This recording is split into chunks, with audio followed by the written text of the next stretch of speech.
গত কয়েক বছর ধরে জনাব তারেক রহমানই আসলে বিএনপির হাল ধরে আছেন। বেগম খালেদা জিয়া চিকিৎসার জন্য লন্ডন গেলেন, শেখ হাসিনা জনরোষে বাংলাদেশ থেকে বিতাড়িত। রাজনীতির এই পরিবর্তনটা আপনি আসলে কিভাবে দেখছেন? নতুন নেতৃত্বে নতুন রাজনীতির সূচনা কি হতে চলেছে? বিশেষ করে 90-এর পর যদি আমরা আওয়ামী লীগ ও বিএনপির শাসনকাল যদি বিশ্লেষণ করি, সরকারে বা ক্ষমতায় এলে মানে এটা একটা এই প্রশ্ন বারবার হচ্ছে যে তারা যে গণতান্ত্রিক থাকবেন, কর্তৃত্ববাদী হবেন না, সেরকম কি মনে হচ্ছে? মানে এই নেতৃত্বে যারা আছেন, এটা তো অবশ্যই ঠিক জনাব তারেক রহমানই আসলে 20-22 বছর ধরে অন্ততপক্ষে দলের ডেপুটির হালটি ধরে আছেন, কিন্তু মানে এই নেতৃত্বের ক্ষেত্রে কি কোনো পরিবর্তন আসছে? ব্যক্তি মানুষ না, আদর্শের, দৃষ্টিভঙ্গির আপনি কিভাবে দেখছেন যদি একটু। আপনাকে ধন্যবাদ খালেদ। আপনি তো অনেক ওয়াইড একটা প্রশ্ন করেছেন আমাকে। আমি একটু ব্যাকগ্রাউন্ডে যাব। দেখুন, আপনি সমষ্টিগতভাবে যদি বাংলাদেশের রাজনীতির অবস্থা দেখেন, গত 17 বছরে যে একটা ভীতির সংস্কার, ভীতির একটা সংস্কৃতি আমাদের রাজনীতিতে ছিল, যার কারণে 17 বছর কিংবা 20 বছরে ভালো মানুষগুলি রাজনীতি থেকে দূরে সরে যায়।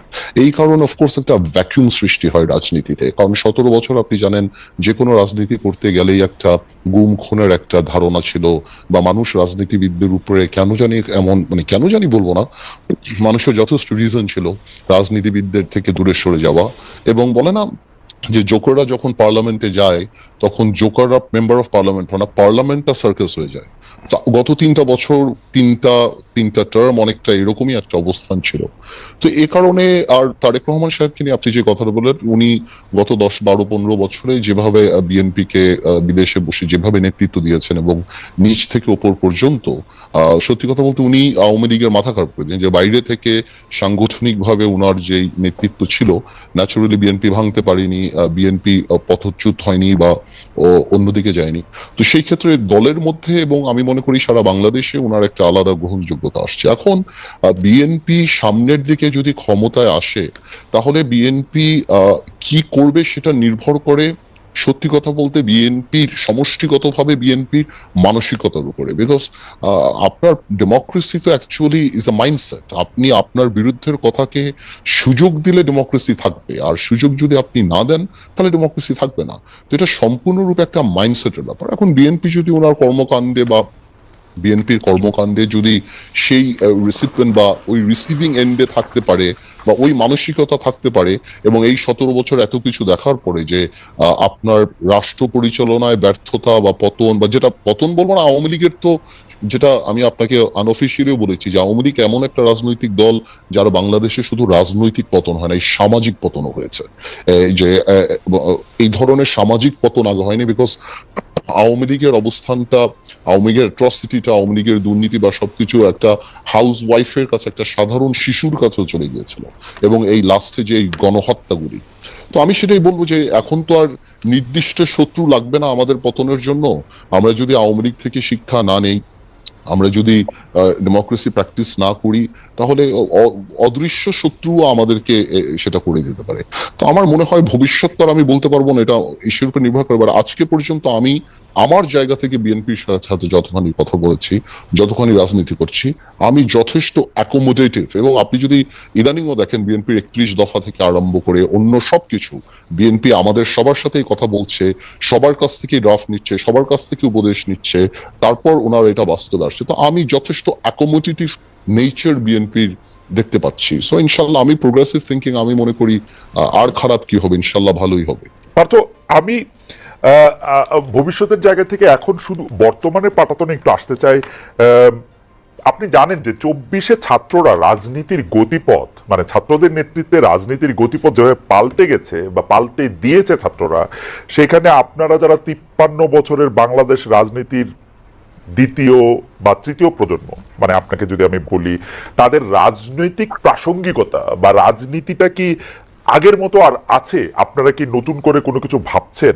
আপনি নতুন করে কিছু ভাবছেন কিনা, মানে আমি আপনারা, এটা অনারিফিক প্লুরাল পার্থ। তো কারণ হচ্ছে যে অনেক ক্ষেত্রে আমরা এক ধরনের ক্যান্সেল কালচার দেখতে পাচ্ছি। মনে হচ্ছে যে মানে মনে হচ্ছে যে আগের কিছু জিনিস বাতিল করেই নতুনের জন্ম হচ্ছে। সেক্ষেত্রে আপনি নিজেকে কোথায় দেখতে পান ব্যারিস্টার পার্থ? খালেদ, আপনার কথাগুলি অনেকখানি ভেঙে গিয়েছে, বাট তারপরও আমি যতখানি ধরতে পেরেছি আপনার কথাগুলি, your voice is breaking down, so but আমি তারপরও যতখানি বুঝতে আমি কি পারছি আবার বলবো? যে আপনি, হ্যাঁ আপনি একটু আরেকবার যদি বলেন, আবার আহ, আপনার কথা আহ, ভেঙে আহ, যাচ্ছে। পার্থ, আমরা যেটি দেখতে পাচ্ছি সেটি হচ্ছে যে 24-এ ছাত্ররা রাজনীতির গতিপথ যেভাবে পাল্টে দিয়েছে বা তাদের নেতৃত্বে রাজনীতির গতিপথ যেভাবে পাল্টে গিয়েছে, সেই ক্ষেত্রে আপনি রাজনীতির দ্বিতীয় প্রজন্ম হিসাবে নিজের প্রাসঙ্গিকতা ধরে রাখতে আপনাকে কোনো পরিবর্তন আনতে হচ্ছে কিনা, আপনি আগের মতোই আছেন কিনা? বিশেষ করে আমরা না, দেখতে পাচ্ছি যে একটা ক্যান্সেল কালচার আমরা স্পষ্ট দেখতে পাচ্ছি, একে বাতিল করে দেয়, একে বাদ করে দেয়, একে ক্যান্সেল করে দেওয়া, এবং সেটা আবার খুব গর্ব করে বলা। আপনি সেটাকে কিভাবে দেখেন ব্যারিস্টার পার্থ? আমি যতটুকু ধরতে পেরেছি, বিকজ আপনার কথা ভেঙে যাচ্ছিল, বাট আমি একটা কথা বলি, ছাত্ররা রাজনৈতিক পথ পরিবর্তন করেনি, রাজনীতির কালচারও পরিবর্তন করেনি। ছাত্রদের নেতৃত্বে একটা বড় ফাউন্ডেশন যেটা আগে ছিল সেটার উপরে ছাত্ররা নেতৃত্ব দিয়ে একটা সরকার, স্বৈরাচার সরকারকে পতন করিয়েছে। এইটা বাংলাদেশের রাজনৈতিক কালচারকে আপনি কোনোভাবেও কোনো কলমের খোঁচা দিয়ে পরিবর্তন করতে পারবেন না, কোনো আইন, কোনো সংস্কার করে পরিবর্তন করতে পারবেন না, যদি আমরা মানসিকভাবে বাংলাদেশের কালচারকে রাজনৈতিক কালচারকে পরিবর্তন না করতে চাই। আপনি যত সংস্কার করেন, যাই করেন, যারাই ক্ষমতা আসবে তারা যদি অ্যাবিউজ করতে চায় ওনারা অ্যাবিউজ করবেন, আর মানসিকতায় যদি অ্যাবিউজ না থাকে তাহলে এই অ্যাবিউজ হবে না। সুতরাং অনেকেই মনে করে হ্যাঁ সংস্কারকে আমরা ওয়েলকাম জানিয়েছি, এখনো জানাই। আর আপনি যদি আমাদের কথা বলার চেষ্টা করেন, আমাদের রাজনৈতিক মোটো বা আমার বাংলাদেশ জাতীয় পার্টি বিজেপিতে আমি যেই দলের চেয়ারম্যান, আমাদের মোটোটা সম্পূর্ণ ডিফারেন্ট। আমি আমার জায়গা থেকে, আমার স্বল্প পরিসরে যেখানে আমি কাজ করি, আমি এই জিনিসটাই উপলব্ধি করতে পেরেছি যে ভালো ভালো রাজনীতি আনতে হলে ভালো রাজনৈতিক মানুষের রাজনীতিতে আসতে হবে, এছাড়া আর কোনো ওয়ে নাই। সুতরাং আমরা ওই ক্যাম্পেইনই করছি, যার কারণে আমরা ঢাকা বলেন, বাইরে বলেন, আমরা সমাজে সেই গ্রহণযোগ্য মানুষগুলিকে রাজনীতিতে আনার চেষ্টা করছি, যাতে আমরা আমাদের মানসিকতায় we can accommodate more intelligent and more political people than us. এটা যদি হয়, এই মানসিকতা থাকলেই আপনি বাংলাদেশকে পরিবর্তন করতে পারবেন। আদারওয়াইজ কোনো আইন করে, কোনো সংস্কার করে এগুলি লোক দেখানো হবে এবং এগুলি টিকবে না। আমরা জনাব আন্দোলিব রহমান পার্থকে শুনলাম। আমরা যখন আবার আন্দোলিব রহমান পার্থর কাছে ফিরবো, তখন তার একটা কোটেশন নিয়ে আমি একটু কথা বলতে চাইবো, তার কাছে একটু জানতে চাইবো যে আপনাকে কোট করা হয়েছে বা আমি কোট করছি এরকম যে আমাদের দেশে ভালো মানুষ লাগবে, ভালো মানুষ ভালো হলে সব ঠিক হয়ে যাবে। এই ব্যাপারটার ক্ষেত্রে আপনার মানে এখন এইটার একটু ইলাবোরেশন আমরা একটু চাইবো যে আপনি মানুষ ভালো বলতে সিস্টেম পুরা একটা তাত্ত্বিকভাবে বা কোনভাবে আসলে মানুষকে ভালো হতে বলছেন এবং সে ভালো হওয়াটা আসলে কিভাবে সম্ভব। আমরা একটু জনাব মাহির কাছে ফিরি। জনাব মাহি, আপনি জনাব বদরুদ্দোজা চৌধুরীর জানাজায় দাঁড়িয়ে বলেছিলেন যে বি চৌধুরী সাহেবের শোবার ঘরে জিয়াউর রহমানের ছবি আছে, এবং যখন বেগম খালেদা জিয়া চিকিৎসার জন্য লন্ডন গিয়েছেন তার আগে আপনি ফেসবুকে তাকে শুভকামনাও জানিয়েছেন। আপনি কি এর মাধ্যমে বিএনপিকে কোনো বার্তা দিতে চান? আমাদের প্রশ্নটা হচ্ছে এই জায়গায় যে কেউ কেউ বলেন বিএনপির সঙ্গে আপনাদের যে দূরত্ব, মানে সেটা জনাব চৌধুরী আজ নেই পৃথিবীতে, সেই দূরত্বের কারণ হচ্ছেন আপনি।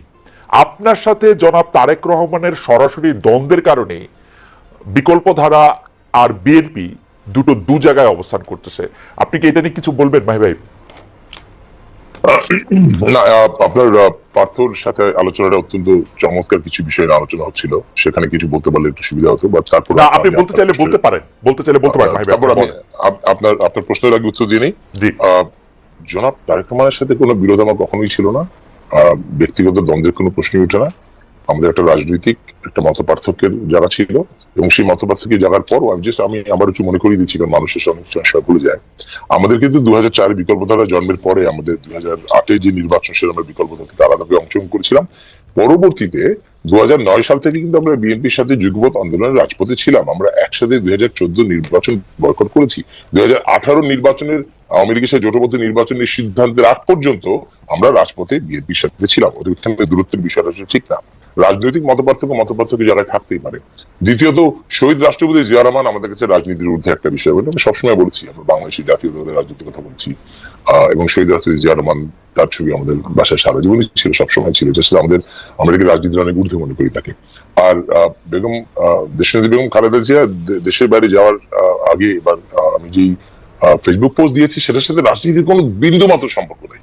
সেটা আমি একেবারে সন্তানের জায়গা থেকে দাঁড়িয়ে আমি তার জন্য শুভকামনা করছি। কেন মাত্র এটাও বলেছি, আমি ব্যাখ্যা করেছি কিছুদিন আগে আমার বাবা আমাদের ছেড়ে চলে গিয়েছেন, যে কারণে সেই জায়গাটায় দাঁড়িয়ে আমি আমার অনুভূতিটা ব্যাখ্যা করেছি।